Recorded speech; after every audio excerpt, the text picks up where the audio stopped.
Alors, rebonjour, il est donc 11 heures. On a, comme on a dit, on reprend la suite de notre matinée. J'espère qu'au niveau de la salle virtuelle, vous êtes tous derrière votre ordinateur. Donc on continue. Je passe la parole à Alexis Kahn, que vous connaissez maintenant bien, qui est le gestionnaire de Maxiloris. C'est peut-être un peu moins de boulot que d'être gestionnaire d'Orthoris, mais c'est quand même déjà beaucoup de travail. C'est un véritable plus pour Maxiloris d'avoir Alexis à nos côtés. Et donc, il va vous donner les résultats de notre audit et vous pourrez un peu comparer après les informations que nous a données France, notre situation. Et juste après, on continuera, on enchaînera avec Sarah Pedrosa, qui est chef de projet. C'est ça, voilà. À l'HAS, qui est la chef de projet responsable de notre OA. Et qui vous parlera donc des deux nouveaux modules et du programme 5 piliers. Et puis on refera peut-être un tout petit point très rapide, comment s'engager, etc. Voilà. Alexis, c'est à toi. Bonjour, donc je suis Alexis Kahn. Je vais vous présenter le résultat de l'audit qu'on a fait, qu'on a intitulé Quand le matériel nous fait défaut. Préalablement à ça, on a fait une analyse de la base REX, donc le retour d'expérience, qui correspond finalement à l'analyse de tous les événements indésirables qui ont été validés par les experts et mis dans la base. Donc il y a 58 événements et malheureusement que 47 sont exploitables. Pourquoi ? Parce qu'il n'y a pas eu l'analyse suffisante par le déclarant, mais aussi par l'expert, qui nous permet de pouvoir derrière comprendre ce qui s'est passé. C'est là aussi où on vous fera des rappels sur comment bien déclarer un événement indésirable. Il y a des documents qui vous permettent de mieux comprendre ce qu'on attend de vous, afin que vous puissiez le faire. Donc sur les 47, il y en a eu 5 sur les soucis de stérilisation, 18 sur un problème de matériel indisponible, 16 sur un matériel en panne durant l'intervention, 6 sur les mésusages et 2 sur un problème de multi-attache orthodontique. Pour faire cet audit, on a réalisé un questionnaire sur un Google Form qu'on a diffusé par un certain nombre de boîtes mail. Et entre le 9 octobre et le 14 novembre, on a eu 50 réponses, sans compter toutes les personnes qui ont répondu plusieurs fois, que j'ai du coup exclues. Les questions abordaient des notions d'expérience, de statut dans la pratique, des problèmes sur les instruments chirurgicaux, les problèmes sur les dispositifs médicaux, les conséquences, no-go, arrêt de procédure, événements indésirables. Donc sur les statuts, sur les 50 répondants, la majorité sont en activité libérale, certains hospitaliers ou activité mixte. Sur l'expérience, on avait mis arbitrairement 5, 10 ans, 20 ans, donc on a à peu près une homogénéité où on a les 38% de très expérimentés et 34% d'un peu moins expérimentés en termes de passage de la thèse.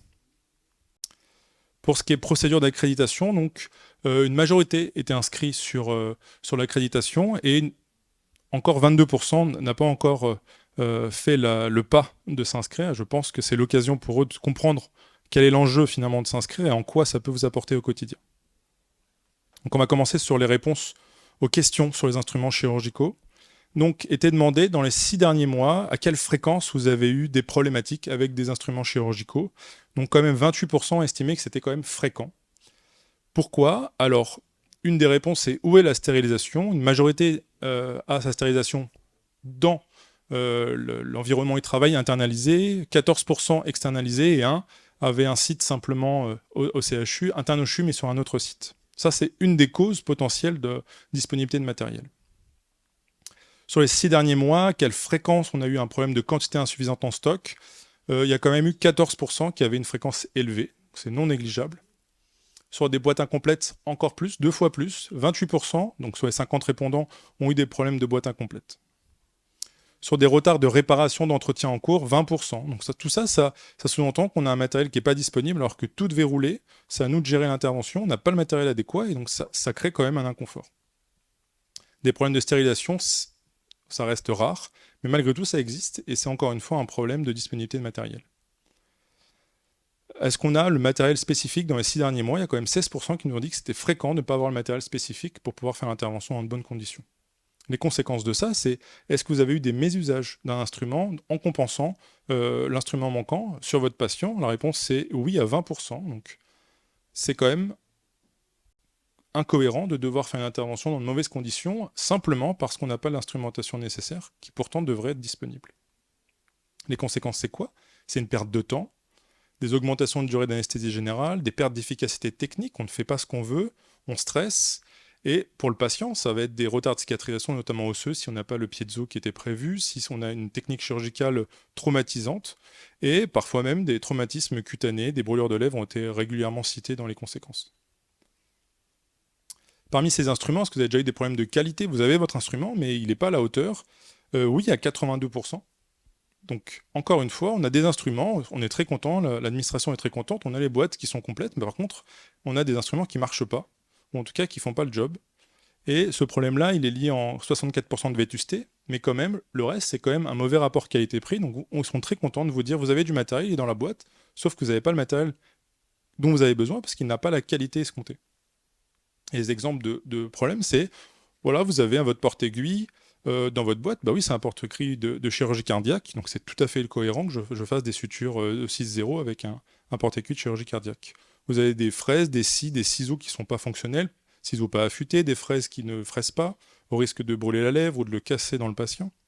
Des cas d'instruments péropératoires avec l'incertitude d'avoir réussi à enlever le fragment qui vous reste, ou alors est-ce que l'instrument était cassé dans la boîte, est-ce qu'il s'est cassé pendant l'intervention, ça vous crée un stress.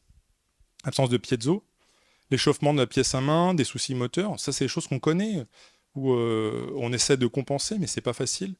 J'ai eu un cas d'incompatibilité pneumatique avec le dermatome, avec la prise murale, on a le matos, mais on ne peut pas le brancher. Et pour des cas de célandoscope, où on a la fibre optique est très fragile, on a des détériorations parce que la stérilisation n'est pas bien faite, le matériel est mal entretenu, et donc on ne peut pas travailler dans de bonnes conditions. Ça, c'était la partie instruments chirurgicaux. On va parler sur les dispositifs médicaux. Donc sur les 6 derniers mois, à quelle fréquence vous avez eu des problèmes? Ça reste assez rare, 8% en fréquent, et quand même que 80% estiment que les conséquences étaient rares. Les causes principales, c'était des problèmes de commande, tout bonnement. Alors pas commandé ou la commande mal réalisée, donc on n'a pas le matériel parce que quelqu'un dans cette chaîne de programmation n'a pas pu faire le nécessaire. Des commandes retardées, des problèmes de stérilisation, alors on a plein d'autres exemples. Et cette question était de savoir comment vous pouvez vous contrôler que vous aurez le matériel le jour J pour pouvoir opérer dans de bonnes conditions. Et donc la question était, est-ce que vous êtes informé, vous, sur la disponibilité du dispositif, ou est-ce que quelqu'un d'autre l'a fait pour vous? Donc 50% des personnes font confiance à une tierce personne parce qu'ils estiment que ce n'est pas de leur responsabilité, ou en tout cas qu'ils font suffisamment de choses à côté. 32% contrôlent personnellement 2 jours avant. Après, il y a des petits quotas qui contrôlent personnellement le matin ou juste avant l'induction. Donc on se rend bien compte qu'en cas d'indisponibilité du dispositif, c'est pas ni à l'induction ni au moment où la journée commence qu'on va pouvoir réparer ou en tout cas compenser cette problématique. La question était aussi de savoir, est-ce que vous avez une procédure qui vous permette de déterminer s'il va y avoir un matériel manquant? On a vu que les orthopédistes avaient mis en place une checklist, on va en reparler juste après. Mais est-ce que vous avez mis quelque chose en place? Vous pouvez le faire au cabinet, comme vous pouvez le faire au bloc opératoire. En tout cas, est-ce que vous êtes en capacité de déterminer si vous pourrez faire l'intervention escomptée avec un dispositif spécifique pour votre patient? Et donc quand même, plus de 68% n'utilisent pas ni de vérification pour la commande, qu'elle soit faite, livrée, ou alors tout simplement vérifiée. Il existe donc, on va en reparler juste après, une checklist matérielle qui est à disposition sur le site de HAS et aussi sur le site de MaxHealthRisk. Et parmi les 50 répondants qui utilisent cette checklist à 48 heures, très grande majorité, non. Donc le premier message, que vous avez bien compris avec l'intervention précédente, c'est qu'il faut faire une checklist. Vous faites des checklists au bloc opératoire pour pouvoir inciser le patient. Il faut faire une checklist sur votre matériel. Vous le faites, je pense, dans votre pratique quotidienne au cabinet, de vérifier que vous avez le matériel escompté avant d'aller faire le geste technique. Vous devez faire des checklists, quel que soit le support. Vous avez besoin, vous, de vous rassurer en vous disant j'ai vérifié ma technique, j'ai vérifié mon matériel, j'ai vérifié qu'il n'y avait pas de contre-indication chirurgicale, on peut y aller. Et ça fait partie de votre checklist préalable à anticiper et pas à faire le jour de l'intervention. Donc sur le site de MaxHealthRisk et sur l'HAS, vous retrouverez cette checklist-là des orthopédistes qui a été fait récemment sur une étude de la base Rex sur l'ensemble des patients entre 2008 et 2021.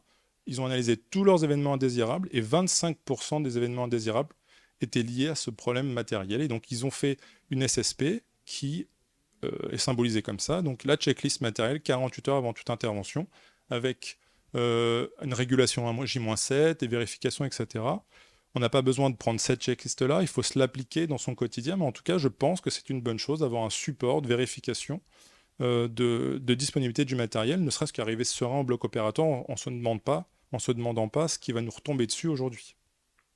Les conséquences, et là c'est le plus important pour nous parce que les conséquences, elles sont pour tout le monde, pour le patient, pour l'organisation et surtout pour le praticien.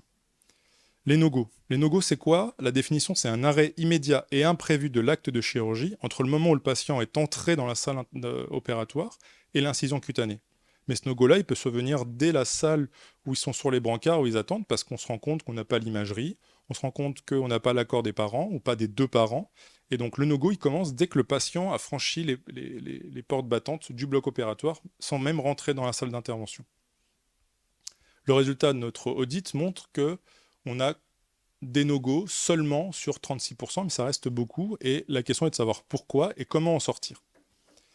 Une des techniques pour s'en sortir, c'est d'utiliser donc cet outil qui s'appelle Pour décider, qui est un outil qui nous permet d'analyser la situation, de prendre le temps, on fait une pause, on essaie de voir ce qu'il en est, d'essayer de comprendre ce qui se passe, savoir quel intervenant peut nous permettre de sortir de ce no-go-là, et déterminer si oui ou non on va pouvoir sortir du no-go. La réponse est non, on arrête là. Même si le patient est induit, on le réveille. C'est sûr que c'est pas super, mais au moins on se sort tout de suite la tête de l'eau. Toutes ces recommandations-là, vous les retrouverez sur le site de MaxiloRisk. Donc dans l'onglet documents, vous retrouverez recommandations et les checklists sont là, elles sont toutes disponibles. C'est simplement des liens pour l'HAS. Donc le no-go, on l'a abordé. Maintenant, on a des retards d'intervention. Donc une intervention programmée qui n'a pas été réalisée, puisqu'avant même que le patient arrive au bloc opératoire, on a décalé l'intervention. Il y a eu quand même 60% de oui. Ça veut dire qu'on est obligé de le faire. On a bien fait de le faire. C'est certes une désorganisation, mais c'est nécessaire pour ne pas se retrouver dans des situations difficiles. Et enfin, l'arrêt de procédure. Donc on a incisé, on fait l'intervention, et on arrête là. On ne fait pas le travail tel qu'il était prévu. On est obligé de s'arrêter. Il n'y a que 8% d'arrêt de procédure, mais ces 8%-là, ils sont en souffrance. Pourquoi? Parce qu'ils n'ont pas su dire non. Ils n'ont pas su dire stop. Et je pense qu'on a une culture insuffisante sur le non et le stop. On doit être en capacité d'exprimer cette nécessité de ne pas faire une intervention dans une situation dégradée. Pourquoi? Et je pense que c'est très important que vous le voyez, parce que les conséquences, elles ne sont pas que sur le patient, elles ne sont pas que sur l'organisation, elles sont surtout sur l'opérateur.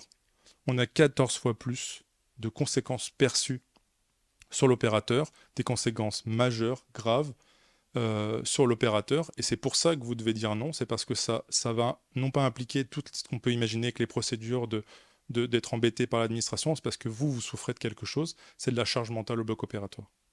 Et ça, c'est important d'en prendre conscience, c'est important de l'exprimer, important de pouvoir répondre à ce fameux pilier maintenant qui est la santé du professionnel. Là, j'ai vu donc sur WhatsApp Doc des résultats d'études qui ont été faites. Et en 2019, d'après le Collège royal de chirurgiens, il y a 45% des chirurgiens qui admettent ressentir une fatigue mentale régulièrement dans leur activité professionnelle. Et il y a 30%, interrogés donc par l'Ordre national des médecins, qui expriment un burn-out, qui sont au bord du burn-out. Et ça, c'est un vrai problème. Il faut qu'on en parle, il faut qu'on puisse se sortir de là aussi, parce qu'on ne peut pas se soigner nous-mêmes si on ne prend pas en connaissance cette problématique. Une manière de pouvoir avancer, c'est de déclarer ces problématiques. Est-ce que vous avez déclaré des événements indésirables associés aux soucis matériels? Une petite majorité dit oui, mais est-ce que vous avez déclaré à votre administration? Est-ce que vous avez fait des feuilles d'événements indésirables pour des problèmes de matériaux-vigilance? La réponse est oui à 20%. Alors oui, on fait remonter des informations parce qu'on a des problèmes de monitoring du nerf facial. Ça, c'est les exemples qui ont été cités dans l'audit de bistouri électrique mal gainé, donc des conséquences pour le patient, une erreur de patient pour une chirurgie guidée, on ne peut pas travailler, si on a une chirurgie guidée, on n'a pas le matériel pour travailler, on fait comment? Alors personne ne vous répondra comment on fait, mais en tout cas on essaie de s'en sortir. Des problèmes réguliers qui a été remonté dans cet audit, de problèmes tout simplement sur les plaques d'ostéosynthèse, sur les vis, de casse, d'absence. Le patient, on vient de faire l'ostéotomie, on a fait la disjonction, voilà, on ouvre la boîte, il n'y a pas le tournevis. Il manque des vis, il n'y a pas la bonne plaque. Alors on va devoir bidouiller, on fait l'intervention, on sera moins content que ce qui était prévu, mais on estime qu'on a fait à peu près le boulot. Il n'y a pas de stock, il n'y a pas de réapprovisionnement, il y a des impayés. Alors la clinique, elle commande, mais si elle ne paye pas, il y a un moment, ça n'arrive plus. Donc le troisième message que je voulais faire passer, c'était il faut déclarer, parce que même si on a l'impression qu'il ne se passe rien, la seule chose que vous dira l'administration, c'est vous me dites ça aujourd'hui, mais vous n'avez jamais rien déclaré, il n'y a aucun événement indésirable dans notre système. Voilà, normalement, il y a quelqu'un qui est payé dans votre administration pour faire la qualité, pour pouvoir répondre aux exigences de HAS quand il y a des certifications, et pour pouvoir déterminer avec des audits, avec des suivis de résultats, tout ça, si la qualité de prise en charge des patients est conforme aux objectifs HAS. Et on est tous en cours de certification, de recertification, et donc là, bizarrement, l'administration est beaucoup plus à l'écoute de nos demandes. Tout ça pour vous dire que, finalement, l'accréditation, c'est une bonne chose, parce que ça permet pour vous de rentrer dans un objectif qui va être national bientôt, ça fait des années que ça dure, mais sera la certification périodique, où on validera, en tant que praticien, le fait qu'on a une démarche d'amélioration de la qualité, qu'on reconnaît finalement notre engagement dans l'amélioration continue de nos pratiques, sur la gestion des risques, et donc ça, c'est les arguments HAS. Opportunité aussi d'insuffler la culture sécurité au bloc opératoire, améliorer le travail en équipe. Et finalement, ça permet pour nous, en dehors des problèmes de compétences techniques, d'avoir une compréhension un peu des problématiques d'organisation, ce qu'on n'apprend pas suffisamment finalement dans une étude de médecine, de valoriser notre engagement dans la formation continue, dans la DPC, et surtout de pouvoir, en contrepartie, par la sécurité sociale, avoir une prise en charge partielle, sous condition de notre RCP, ce qui n'est pas négligeable, puisque, en contrepartie, on arrive à avoir une prise en charge de tout ça. Alors, comment faire pour pouvoir s'inscrire sur l'accréditation? Alors, vous allez sur le site de MaxiloRisk, vous allez dans l'onglet « Le parcours » et vous retrouverez étape par étape les différentes choses à faire, s'inscrire, comment on s'inscrit, sur quel site, quel est le programme, si vous engagez en individuel ou si vous engagez en équipe. Allez, il y a des photos qu'on sautait. Comment déclarer un événement indésirable, comment bien connaître la checklist et surtout les no-go, comment sortir d'un no-go, comment pouvoir faire ce qu'il faut, et ensuite, à l'issue de votre première année d'engagement et les années suivantes aussi, comment déclencher votre bilan.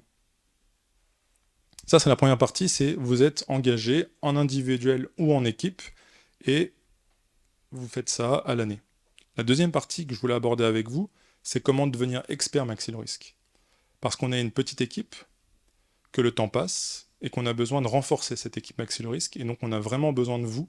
Déjà, il faut que vous engagiez, c'est une très bonne chose, et après, vous allez voir en quoi constitue notre travail d'expert. Notre travail, il est très simple, c'est simplement de la bienveillance. On analyse vos événements indésirables, on vous aide, vous, qui ne connaissez pas le concept, comment rentrer dans l'accréditation, qui ne comprenez pas bien les objectifs, on vous aide, on dialogue avec vous sur quelles sont les prochaines journées des bonnes pratiques qu'on pourra réaliser, quels sont les sujets qui peuvent être pertinents dans notre pratique, pour répondre à un maximum de nos engagés, qu'ils soient spécialisés dans l'ostéotomie, qu'ils fassent beaucoup de stomatologie, ou alors qu'ils fassent plus de la plastique de la face. On est tous concernés par les mêmes problèmes, et c'est pour ça qu'il faut qu'on en parle. Et surtout, on ne recherche ni faute ni responsabilité, on n'est pas là pour vous juger, on est tout comme vous, on a les mêmes problématiques que vous au quotidien, on cherche juste à faire emmagasiner toute cette expérience, tout ce retour d'événements indésirables dans une base de retour d'expérience pour pouvoir, et c'est ce qu'on a fait aujourd'hui, pouvoir vous donner des données sur ce qui a été fait, faire évoluer par la HAS les SSP, qu'on puisse mettre en place des solutions d'aide au quotidien pour sortir de ces situations. Voilà.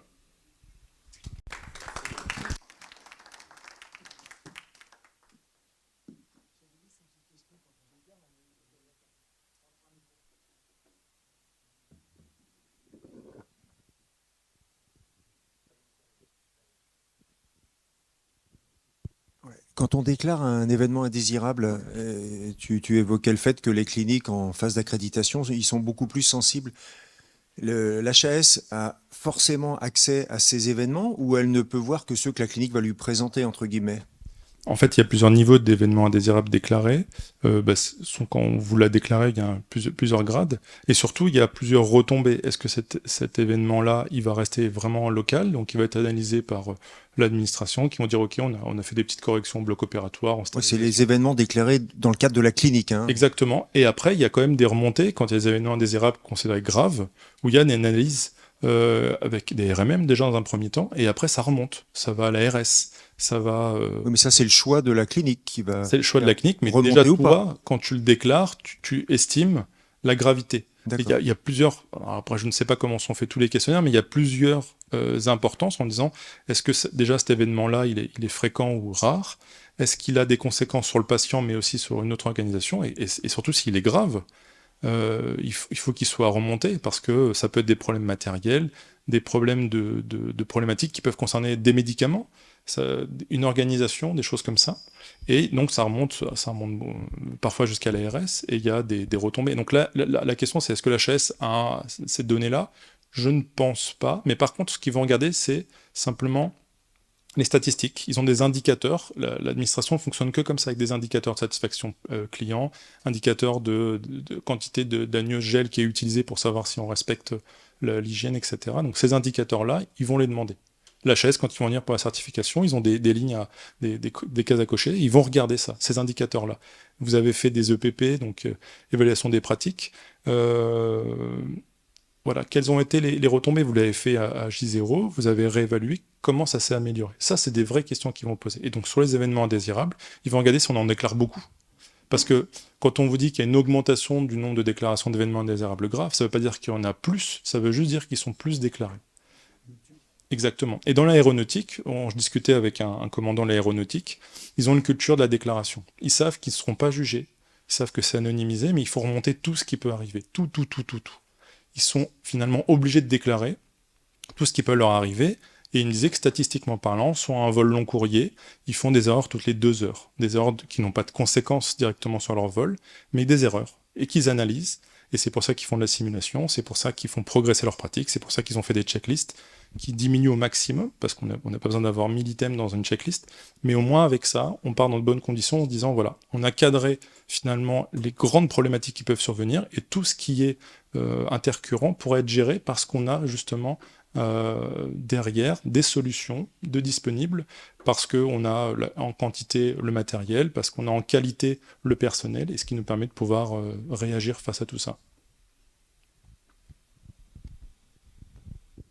Je me permets juste d'ajouter, il faut bien que vous ayez conscience que tout ce que vous déclarez, c'est anonymisé. C'est vraiment, il faut le faire tranquillement, sans arrière-pensée. On n'est pas dans un stade juridique. On est vraiment dans un stade où on est entre pairs, où on déclare notre stress et nos événements, et on essaie de les résoudre ensemble. C'est vraiment une culture de la sécurité. Pour vous, pour les patients, pour votre tranquillité. On peut peut-être interroger la salle virtuelle.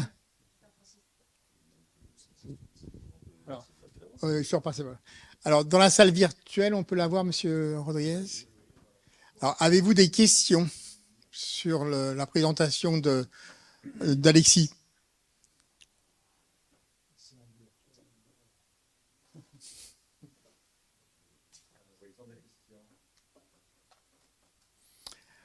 Oui, j'avais une question. Alors, allez-y. Quelle est la grosse différence ou les grosses différences entre un engagement d'accréditation individuel ou par équipe au sein d'un établissement de santé privé? L'engagement individuel ou en équipe, c'est simplement dans le SIAM. Ça n'a aucune implication finalement pour votre zone où vous travaillez, pour votre établissement. Simplement, et c'est ce qu'on va vous présenter après avec Madame Pedrosa, les objectifs sont différents parce que l'équipe permet d'apporter finalement une dimension différente. On est en capacité, face à un événement indésirable, d'en discuter préalablement ensemble, de débriefer tout ça, comme on pourrait faire avec son équipe d'une manière générale. Et donc la dimension, elle n'est pas du tout pour l'établissement de santé, elle est vraiment pour nous.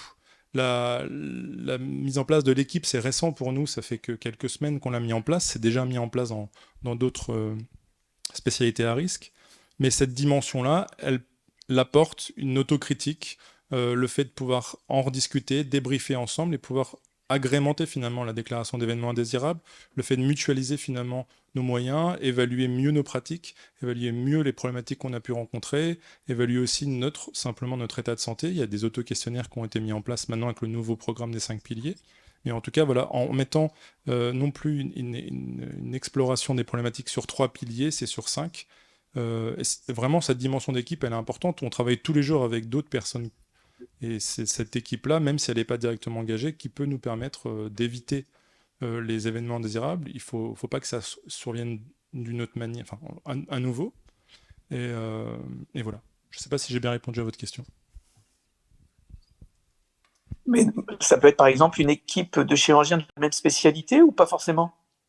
Oui, alors ça peut être des praticiens de la même spécialité ou ça peut être des équipes pluridisciplinaires. Ça peut être un chirurgien anesthésiste, ça peut être chirurgien anesthésiste et des infirmières. Lorsque vous vous engagez dans l'accréditation, maintenant vous êtes en capacité de faire évoluer votre engagement en équipe et ça peut être composé Mais tout ça, c'est des personnes qui sont concernées par les pratiques à risque. Donc toutes les spécialités ne sont pas concernées. Mais en tout cas, clairement, chirurgien anesthésiste, infirmière de bloc, c'est tout à fait pertinent.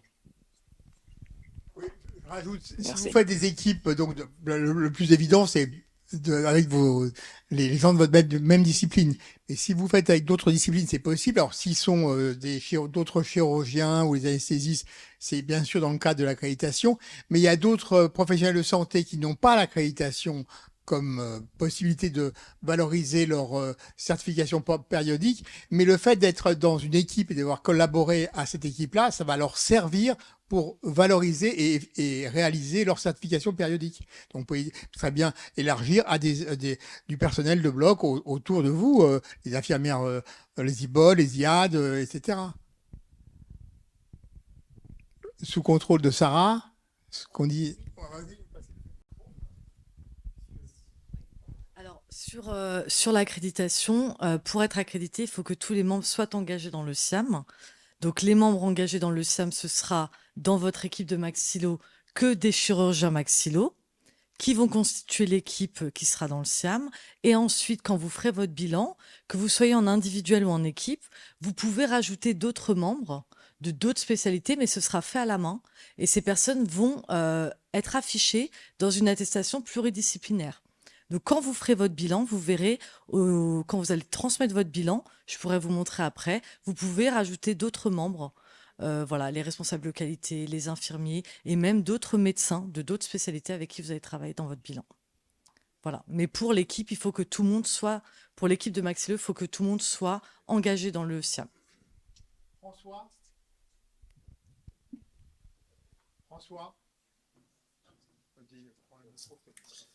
Oui, vous m'entendez? Oui, très bien.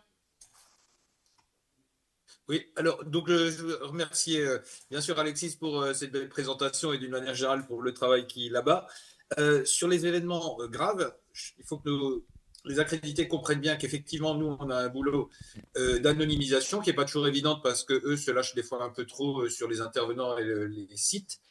Par contre, il faut savoir qu'en théorie, on a, les experts, une possibilité de signaler des événements particulièrement graves, mais que je sache, en tout cas dans notre spécialité, ça n'a jamais été le cas. Et là-dessus, les événements graves, en général, ils ne peuvent pas échapper à la vigilance de l'établissement qui, lui, va les signaler aux ARS. C'est une obligation.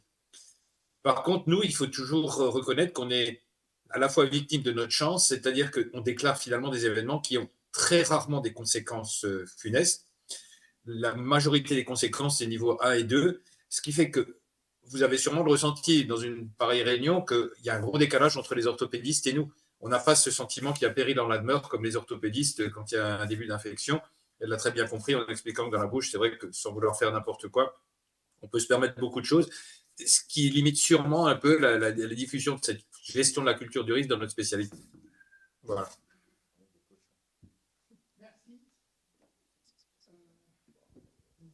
Oui, moi je voulais revenir juste sur l'importance de la déclaration de ces événements indésirables par chacun.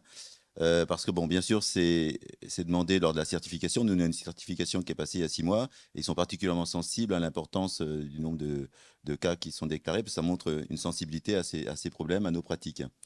Et bon, maintenant, la certification demande d'aller un petit peu plus loin, notamment, c'est bien joli de recueillir ces problèmes-là, mais il demande quelles actions on met en place. Donc, moi, je suis responsable, je suis coordinateur d'un bloc opératoire au centre hospitalier de Perpignan de 16 salles.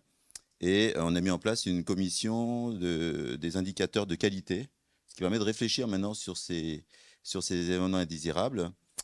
Et on se rend compte aussi que bien souvent, quand il y a un problème au niveau du bloc opératoire, c'est souvent facilement de la faute du chirurgien pour l'ensemble de l'équipe. Et l'intérêt de ces déclarations, événements indésirables, déclaration des no-go, c'est qu'on se rend compte bien souvent, c'est dû à un fait qui nous échappe complètement. Et en étudiant justement toutes ces difficultés, on va se rendre compte que, par exemple, il y a eu un problème de coordination, de ceci, de cela, et ça permet d'avancer. Donc, plus vous allez déclarer, même si c'est un petit peu pénible de déclarer, ne pas hésiter de déclarer bien sûr les no-go également, vous allez vous aider. Ça va faire avancer les choses. Voilà, c'est là-dessus que c'est important.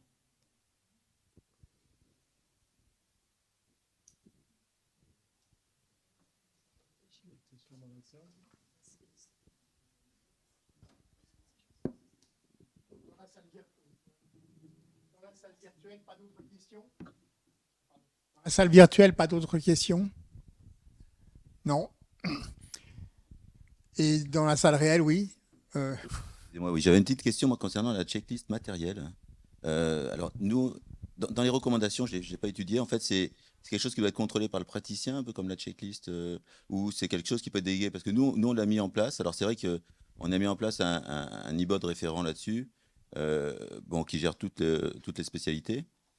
Et en effet, il y a une sorte de checklist qui est demandée 48 heures avant, ce qui nous permet d'être informés quand il y a le moindre retard et de pouvoir gérer aussi la programmation en amont pour ne pas se retrouver avec une salle inoccupée. Alors, j'ai pas vu en précision, mais je pense que la checklist, il faut simplement qu'elle soit faite avec un coordonnateur qui a les éléments en main pour pouvoir répondre aux questions et pour se dire que le jour J, on sera en mesure de faire les choses telles qui étaient prévues.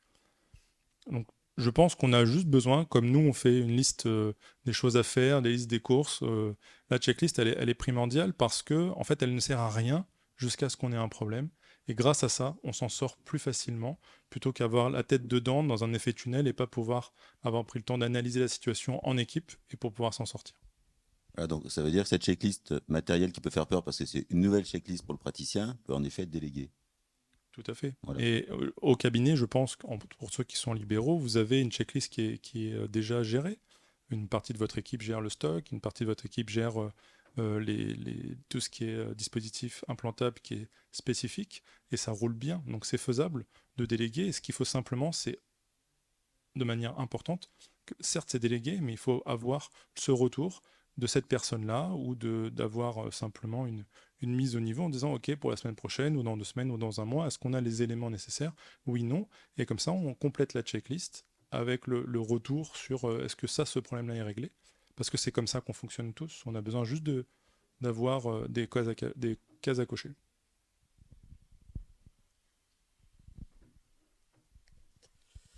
Bien, plus de questions ni dans la salle virtuelle ni ici. On va passer au dernier temps de notre matinée. Donc, je vous présente Sarah Pedrosa, qui est chef de projet. Donc, c'est du service d'évaluation des outils pour la qualité et la sécurité des soins. C'est toujours un peu compliqué ce service, mais voilà. Donc c'est le service qui gère aussi donc l'accréditation et qui est donc dans ce service-là les différents organismes agréés d'accréditation comme Orthoris, Maxilloris, etc., Finiris. On a tous une chef ou un chef de projet référent. Nous, c'est Sarah. On est très content de vous avoir. Et vous allez nous présenter un petit peu ce nouveau programme 5 piliers dont le but était de coller au plus près aux nouvelles exigences de la certification périodique où il y a 4 blocs. Là, il y a le 5e, c'est le travail en équipe, puisque c'est vraiment la raison d'être un petit peu de l'accréditation. Et donc, c'est une petite nouveauté qu'on va vous parler. Et puis, elle va vous parler aussi comment on déclare, enfin, pas comment, mais comment on s'inscrit, etc. Enfin, un tour de piste un petit peu pour vous habituer pour les nouveaux, et on est content qu'il y ait des jeunes qui viennent avec nous, vous montrer un petit peu l'environnement informatique avec lequel vous devrez gérer vos déclarations d'événements. Hein. Voilà, ça. Merci. Du coup, je vais passer à ma présentation. Donc, actuellement, votre programme d'accréditation est réparti sur 5 piliers. Voilà, donc 5 dossiers où vous avez toutes les activités que vous devez réaliser dans l'année. Donc, la sécurité du patient, ça reste la déclaration de IAS. Il n'y a pas de changement. Ensuite, pour tout ce qui est pratique professionnelle, ça va être par exemple, comme aujourd'hui, la journée de bonne pratique. Donc, vous avez juste à noter dans le SIAM que vous êtes venu à cette journée ou d'autres formations de DPC. Tout ce qui est travail en équipe, donc là, ça va être par exemple la checklist. Ça va être la réunion RMM. Donc, vous allez compléter dans le SIAM, je vous montrerai après. Et nous avons donc 2 nouveaux piliers qui sont la santé du professionnel et la relation avec le patient. Donc, je vais vous montrer un petit peu plus en détail les activités qui vous sont proposées par votre organisme agréé et par la HAS sur ces 2 piliers-là. Donc voilà, je vais faire un focus. Donc la santé des professionnels, forcément une problématique ayant un impact sur la sécurité des patients. Donc vous soignez des patients, il faut que vous soyez vous en bonne santé. Donc ce qu'on va vous proposer comme activité, donc ça va être tout ce qui est auto-évaluation de votre état de santé, donc avec des questionnaires en ligne par exemple, AutoSmart, etc. Des questionnaires spécifiques sur votre stress, le burn-out, des programmes spécifiques comme la radioprotection, les risques musculo-squelettiques, exposition aux gaz anesthésiques, etc.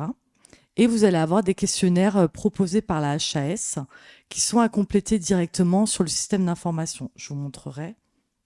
Alors, donc ces questionnaires, il y aura un questionnaire par an à compléter. Donc sur votre état de santé global, sur votre vie professionnelle, votre vie extra-professionnelle et la prise en compte de votre état de santé. Quand vous allez en tant que médecin vous connecter sur votre profil, vous allez répondre au questionnaire. Personne ne peut voir vos réponses au questionnaire.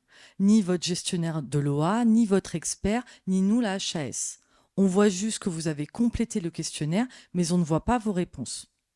L'organisme agréé et la HAS peuvent ensuite faire une analyse des réponses sans avoir l'identité des médecins. On n'aura jamais l'identité des médecins ayant répondu au questionnaire. Donc, je vous ferai un test sur le SIAM et vous verrez ensuite. Donc, comment ça se présente au niveau du SIAM par rapport à votre programme Maxillo-Risque? Donc là, je vous ai fait quelques captures d'écran, mais bien sûr, ce sera plus simple à vous montrer en démonstration directement sur le système d'information. Donc, vous avez le premier pilier, donc, qui est la sécurité du patient. Donc, c'est la déclaration des EIS, la pratique professionnelle, le travail en équipe, la santé du professionnel et la relation avec le patient. Donc, pour la santé du professionnel, vous avez 2 activités qui vous sont proposées par votre organisme agréé. Donc, je vais vous montrer plus en détail après. Vous avez l'auto-questionnaire santé du professionnel année 1, année 2, année 3 et année 4. Donc ça, c'est les enquêtes SIAM faites par la HAS. Donc, vous avez juste à compléter directement. Et les autres, je vais vous montrer en détail Voilà. Donc, sur le SIAM, ça se présente comme ça. Quand vous allez sur le détail, vous pouvez réaliser une activité parmi celles qui sont proposées. Donc, Autotest Smart en ligne, la campagne Didoc à ton doc, connaître les structures de recours, association de mots. Et donc, c'est juste du déclaratif à faire sur le SIAM si vous réalisez cette activité-là.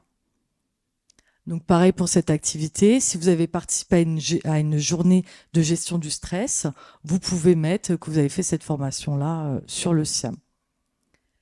Et voilà, ça, ce sont les questionnaires HAS à compléter en ligne. Voilà, je vous ai fait des captures d'écran, mais vous allez mieux comprendre quand je vous montrerai. Donc ça, c'est pour l'année 2, l'année 3 et l'année 4. Donc la relation avec le patient, donc c'est pareil, une nouvelle dimension qui vous est proposée. Donc ça, c'est pour prendre en compte aussi comment a vécu le patient.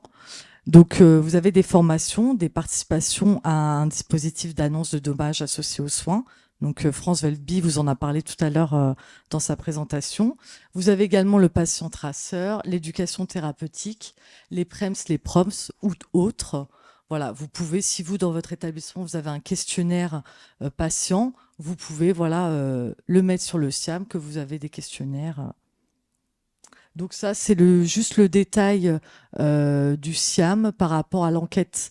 Donc votre organisme agréé va créer, c'est ça Alexis, une enquête qui sera mise sur le SIAM, que vous pourrez utiliser pour vos patients. Donc ça va être mis prochainement. Mais sinon, si vous avez déjà un document existant, vous pouvez bien entendu l'utiliser sans problème. Voilà. Donc, quelle piste pour améliorer la qualité avec la relation patient? Donc, l'échange d'informations, hein, bien sûr, le consentement éclairé et son recueil, l'incitation à l'expression du patient ou de son proche au cours de la prise en charge, la décision médicale partagée, le recueil de l'avis du patient après ou pendant les soins, qui est force de progrès. Donc ça, c'est comment se présente ce pilier-là sur le SIAM. Voilà, donc vous avez les activités qui vous sont proposées. Donc ça, c'est quand vous cliquez sur le détail de l'activité. Je vous ai fait pareil les captures d'écran. Donc, alors, si vous voulez bien, je vais passer directement à la présentation du coup sur le SIAM. Donc, je vais partager mon écran. Est-ce que ça va marcher? Je sais pas. Peut-être qu'il faut que je débranche, peut-être, non? Ouais, je vais débrancher, rebrancher.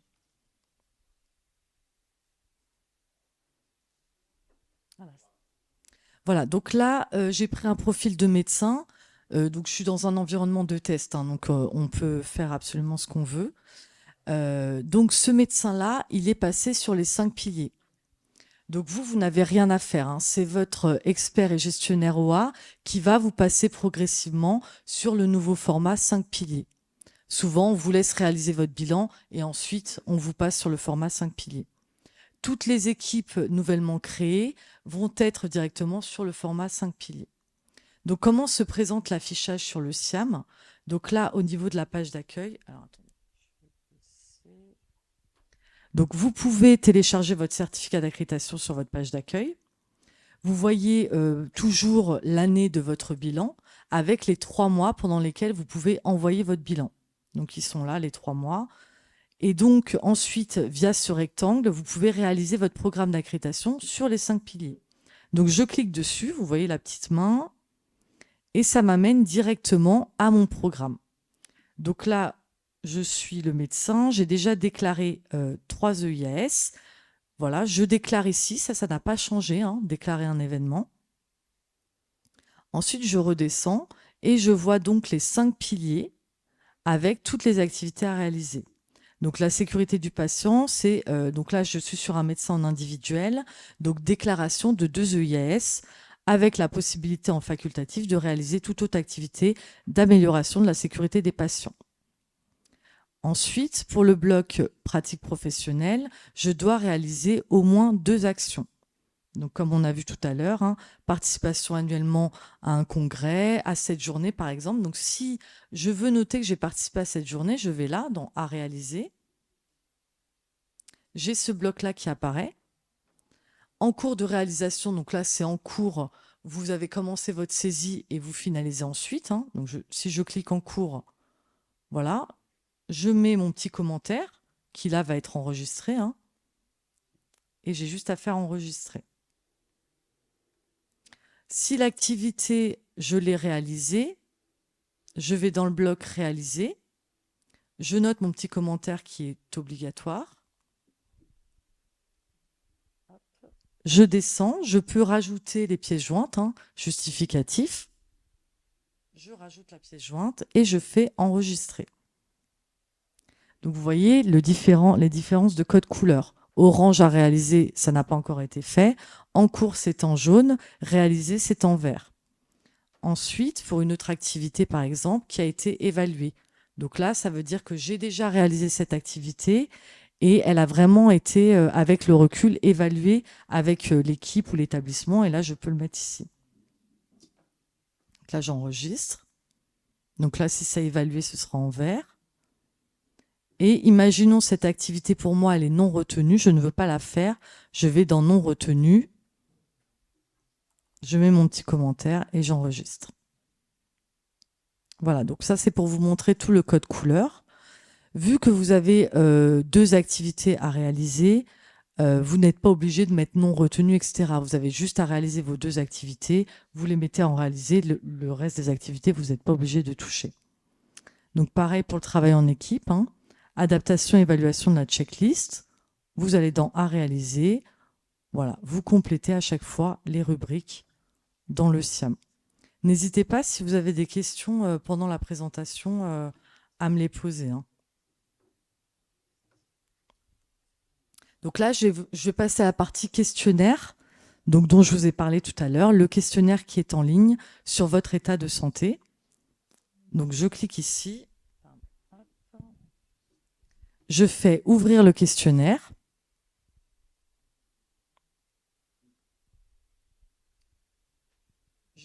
Je vais en bas, je fais modifier. Donc, et je complète le questionnaire.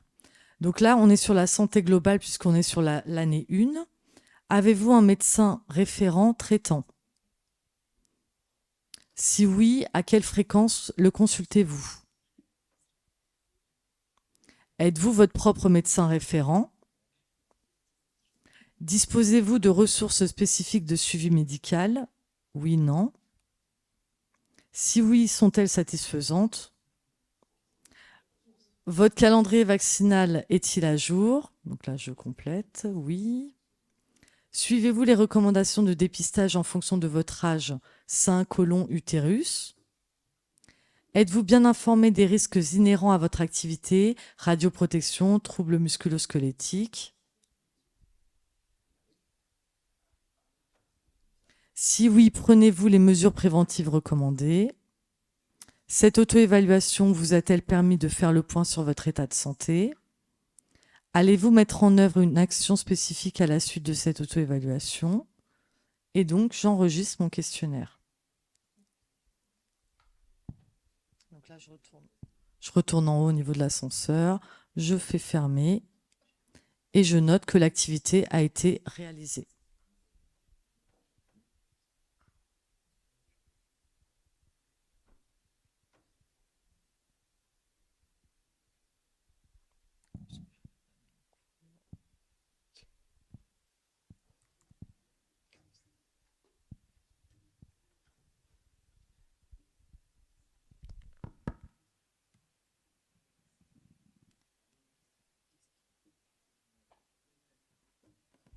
Voilà, et j'enregistre, donc on voit que j'ai complété mon auto-questionnaire l'année 1. Et donc là, j'ai une activité pour ce bloc-là, donc là, c'est complété. Pareil pour la relation avec le patient, donc là, vous avez toutes les activités qui sont proposées. Et donc, je complète. Si par exemple, j'ai un questionnaire patient existant, je le saisis ici, je mets réaliser et je le mets en pièce jointe et j'enregistre.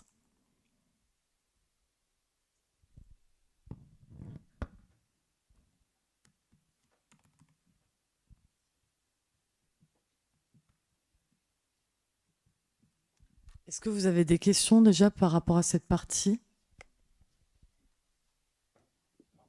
D'abord, merci beaucoup, Sarah, de cette présentation. C'est jamais très facile, hein. Ces problèmes administratifs, c'est pas les trucs les plus sympas à présenter. Un grand merci. Vous avez vu que dans les chapitres un peu habituels qu'il y avait avant, activités et recommandations, ils ont changé de nom. C'est travail en équipe, et puis j'ai oublié l'autre nom. Et vous avez retrouvé un peu les mêmes items, mais on a rajouté certains items qui sont notamment les staffs protocolisés, les staffs dans les services, les publications, en pensant à nos amis salariés hospitaliers pour leur trouver des activités un peu plus cohérentes avec leur pratique, leur exercice. Donc Laurent, Eric, on compte sur vous pour diffuser un peu ces idées et stimuler vos collègues à s'inscrire dans l'accréditation. Je pense que ça facilite aussi la certification des établissements publics, comme bien sûr les privés, et c'est un atout supplémentaire. Voilà. Donc il y a des nouveaux, et on vous rend compte que 2 activités à chaque fois. Vous avez vu aussi que on vous incite à proposer des choses que vous faites dans votre établissement, parce qu'on ne sait pas tout, on connaît pas tout, on n'a pas toute la prétention, et dans certains endroits, vous pouvez avoir des activités très particulières qui sont très intéressantes, qui vont vraiment dans le bon sens de l'amélioration des soins et de la sécurité du patient. Et ben, vous nous faites petite pièce jointe. Chez nous, on a fait ça, ça, avec d'autres praticiens, avec d'autres professionnels de santé. Pourquoi pas? On est preneur. Dans ces nouveaux 5 piliers, le cadre est moins rigide. Il y a plus de facilité de personnaliser, de nous envoyer des documents que vous avez faits et qui n'étaient pas vraiment proposé au départ. Donc pensez-y. Et donc pour les deux derniers, notamment sur la santé du professionnel, donc vous avez bien compris, ça va vous l'a confirmer, c'est totalement anonymisé. Vous avez ce questionnaire réparti sur 4 ans. Pourquoi 4 ans? Parce que l'accréditation, ça fonctionne actuellement sur 4 ans. Au bout de 4 ans, vous êtes accrédité. Enfin, on renouvelle votre accréditation. Et ce questionnaire, il est commun à beaucoup d'organismes agréés. Je crois que c'est tous les organismes agréés, sauf les gynécos et les digestifs qui ont fait un truc à part. Donc, ça permettra quand même d'avoir une vision globale quand on fera une analyse statistique de tous les résultats, disons d'une grande partie d'activité de chirurgien, et savoir comment on est physiquement. Donc prenez plutôt ça et vous verrez, c'est très très simple. Vous avez vu l'exemple pour la première année, on vous demande pas grand chose. C'est de l'incitatif. On vous rappelle des grands principes de dépistage, les vaccinations, etc., avoir un médecin référent. Je pense que c'est bien d'avoir un médecin traitant et qu'on ne soit pas soi-même son propre médecin traitant. C'est des sources d'erreurs. Voilà, je vous laisse continuer. À moins que vous ayez d'autres questions. Alors du coup, je vais vous montrer quand même que en tant qu'expert, on ne voit pas le questionnaire du coup du médecin qui a été complété. Sauf si vous voulez que je voie d'autres choses. Je vais vous le montrer, ouais. Une grande crainte des collègues en disant mais je vais déclarer ça, mais ils vont savoir que je suis malade, que je vais voir un psychiatre, etc. Non, vous le déclarez ou vous le déclarez pas, c'est votre choix, mais personne ne le saura. Ni à l'HAS, ni à la Sécu, ni aux ARS, et encore moins dans votre établissement.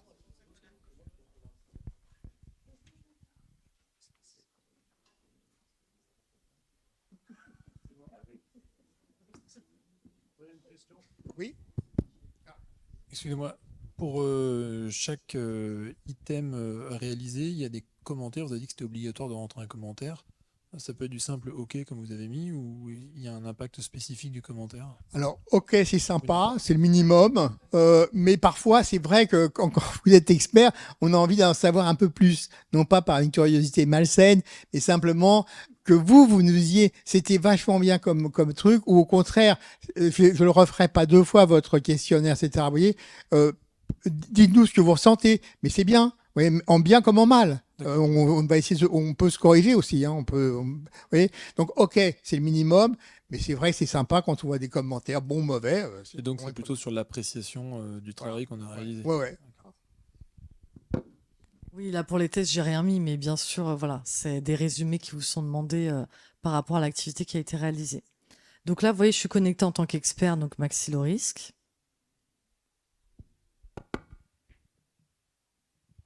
Donc je vais voir le bilan qui m'a été envoyé par le médecin que je viens de vous montrer.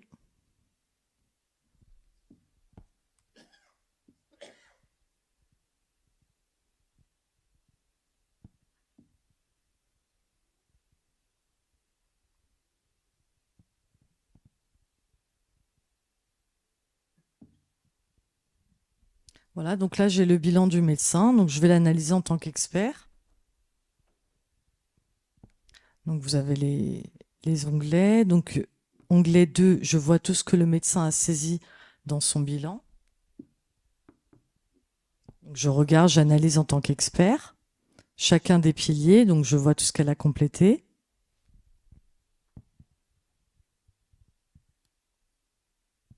Et sur la santé du professionnel, du coup, je suis sur son questionnaire réalisé.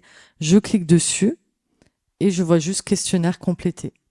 J'ai accès à aucune des réponses.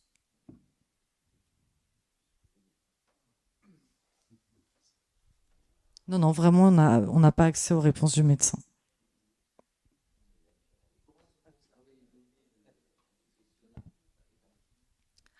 Bah, du coup, elles sont dans le SIAM, puisque du coup, le questionnaire en question a été réalisé sur le SIAM. Oui, c'est anonymisé. Nous, on l'a pas. En fait, oui, on n'aura jamais l'identité de la personne. Dans le SIAM, oui. Alors, l'intérêt, déjà, pour le médecin, c'est de faire un point sur son état de santé par rapport aux réponses qu'il a complétées. La HAS, nous, on peut aussi analyser ces réponses sans l'identité du patient. Donc oui, en effet, enfin, sans l'identité du médecin, en effet, on ne peut pas revenir vers le médecin et dire, écoute, tu vas mal. Après, il y a d'autres questionnaires aussi en ligne qui, eux, ont un suivi différent. Alors, c'est bien de se moquer, de se dire, vous faites un questionnaire, mais comme on ne sait pas qui c'est, on ne va pas revenir dessus, donc ça ne sert à rien. Mais imaginez qu'on ait fait un questionnaire avec un expert qui regarderait votre truc, vous seriez scandalisé. Donc, c'est un questionnaire, en fin de compte, incitatif. On vous dit, avez-vous un médecin traitant? Globalement, et je pense qu'ici, autour de cette table-là et dans la salle virtuelle, ben, je pense que c'est mieux qu'on ait un médecin traitant qui regarde un petit peu comment vous êtes que toujours soi-même se dire, ah bah ouais, je vais me prescrire des antibiotiques ou mes petites drogues habituelles. Donc c'est simplement ça. On vous fait penser que les vaccinations, ben, parfois, il faut peut-être les refaire de temps en temps.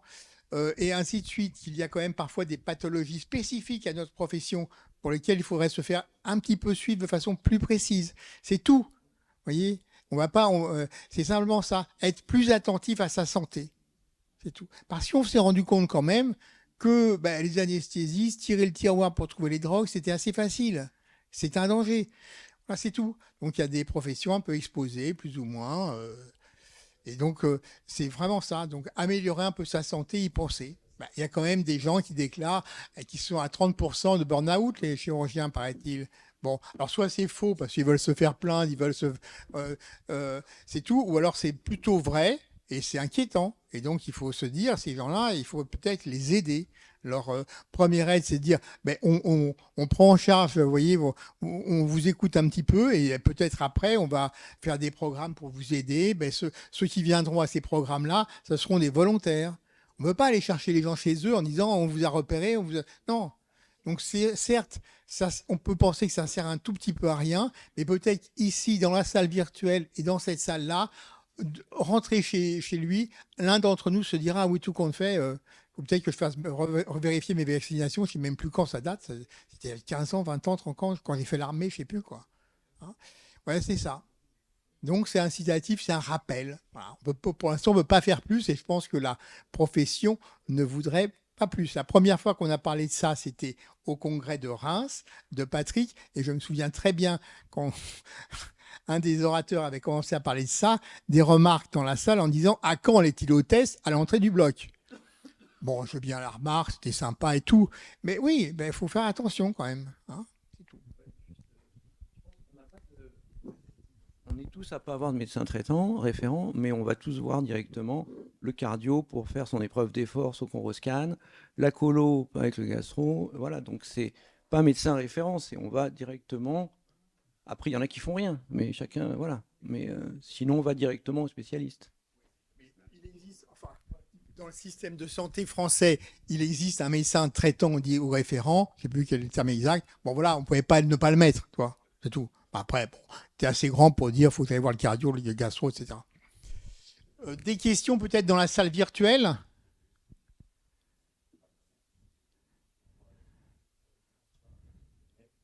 On va vérifier et puis après on va continuer avec ça.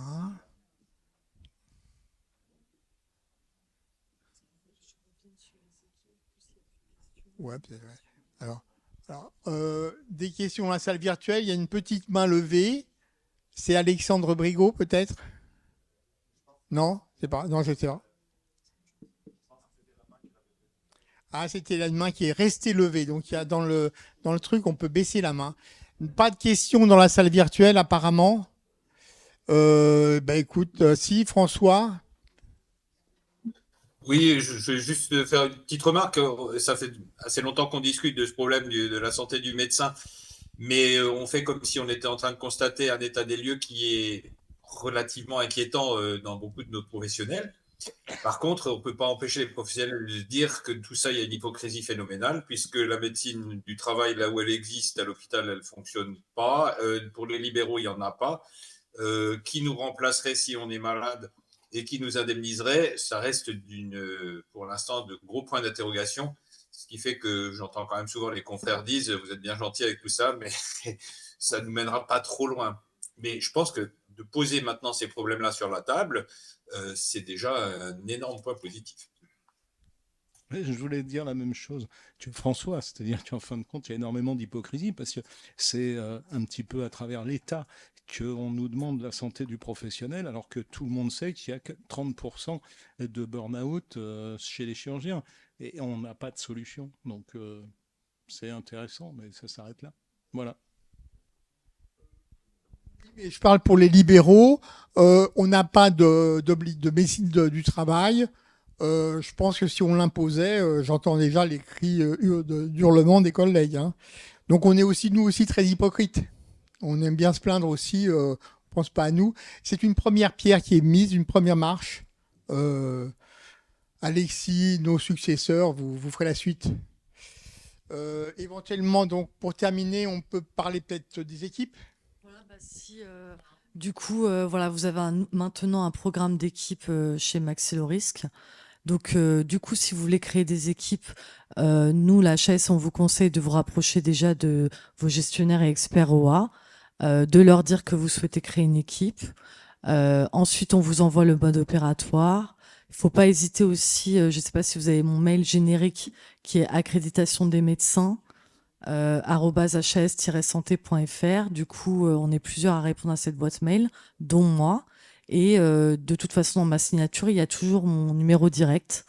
Donc, il ne faut pas hésiter aussi à nous appeler parce que des fois, vous êtes bloqué et nous, on peut vous aider à vous débloquer ou dans votre démarche individuelle ou lors de la création des équipes. Voilà, donc je pense que le mieux, c'est ça, hein, pour créer des équipes qui se rapprochent de vous et qui vous disent déjà qu'ils veulent créer une équipe. Et après, on envoie le mode opératoire et puis nous, on peut aider le médecin à créer l'équipe en même temps. Si besoin, il n'y a pas de problème. D'autres questions? Non? Oui. En fait, c'est une question et peut-être même un commentaire. L'interaction entre la démarche HAS et la démarche DPC. Parce que les piliers ont l'air d'être à peu près les mêmes. Et est-ce qu'il y a automatiquement l'incrémentation sur le site du DPC de la démarche HAS? Et ensuite, qu'en est-il? C'est peut-être plus du point de vue du CNP et de la FSM, des discussions à propos du DPC, de la gestion. Voilà. C'est peut-être un peu hors sujet, mais quand même, quand je vois l'instauration des 2 nouveaux piliers, je me dis que c'est quand même très proche. C'est fait pour ça. L'HAS Accréditation, qui est une grande maison, ne voulait pas passer à côté de la certification périodique et faire en sorte que celles et ceux qui suivront l'accréditation, la démarche d'accréditation, à quelque chose près, auraient validé leur certification. Donc il y a eu un petit conflit, entre guillemets, de pouvoir. Moi étant à l'accréditation et étant aussi représentant de notre CNP à la FSM, ça a été un petit peu difficile à gérer. Bon, on considère que la FSM, enfin les CNP sont vraiment au-dessus de tout et c'est le référentiel du CNP qui donnera le là de la certification.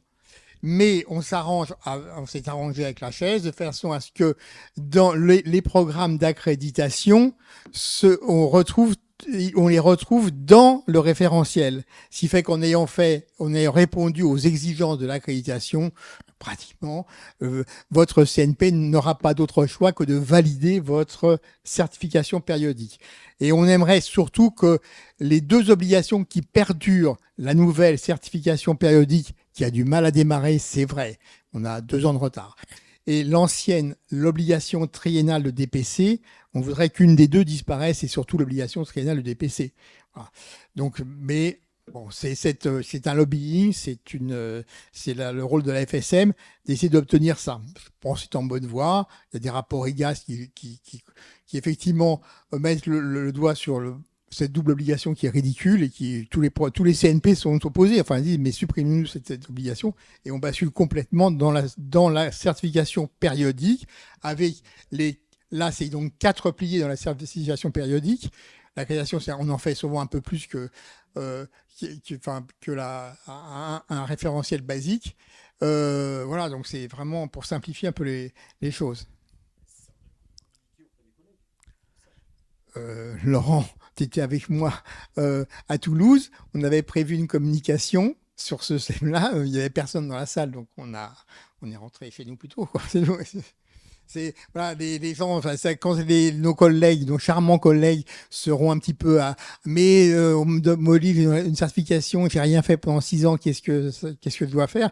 Bon, on se prépare à ce genre de choses. Effectivement, nos collègues, on les aime beaucoup, on fait ça pour la profession et on leur dira, faites vite ça.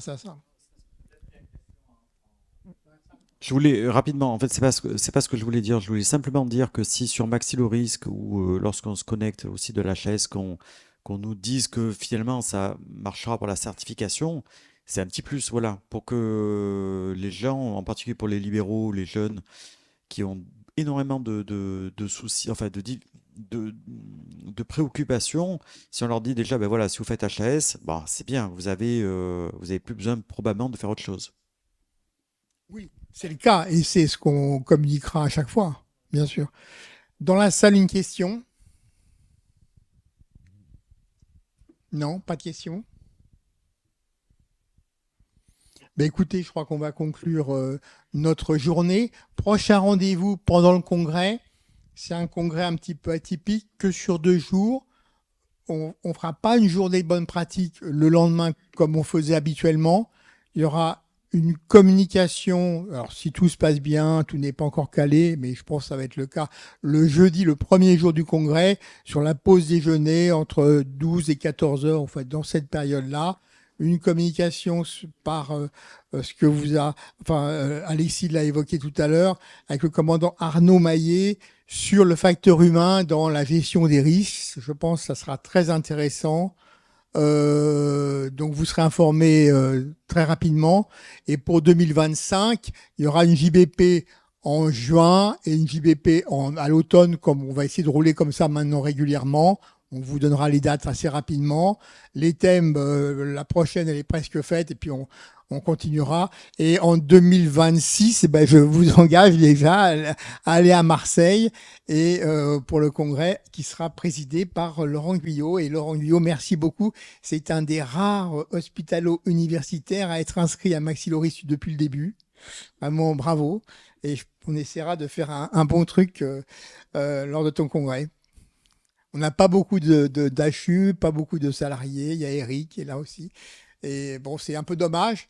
Là, les programmes sont plus ouverts aux équipes, disons, hospitalières, parce qu'il y a vraiment des thèmes assez spécifiques. Donc, j'espère que ça va permettre à certaines équipes hospitalières de se former. Tu voulais dire un mot ? Oui, le congrès de la société aura lieu en 2026 à Marseille en mars et j'espère que vous serez très nombreux à venir et on est très heureux sur Marseille de vous accueillir sur un thème qui sera la chirurgie personnalisée sur mesure. Voilà. Eh bien, on fera des programmes sur mesure. Merci Sarah. Merci beaucoup. Rentrez bien. Bonne fin de journée. Bon week-end. Merci. À la salle virtuelle, au revoir. On ne vous oublie pas, mais merci beaucoup. Merci Francis. Merci Laurent.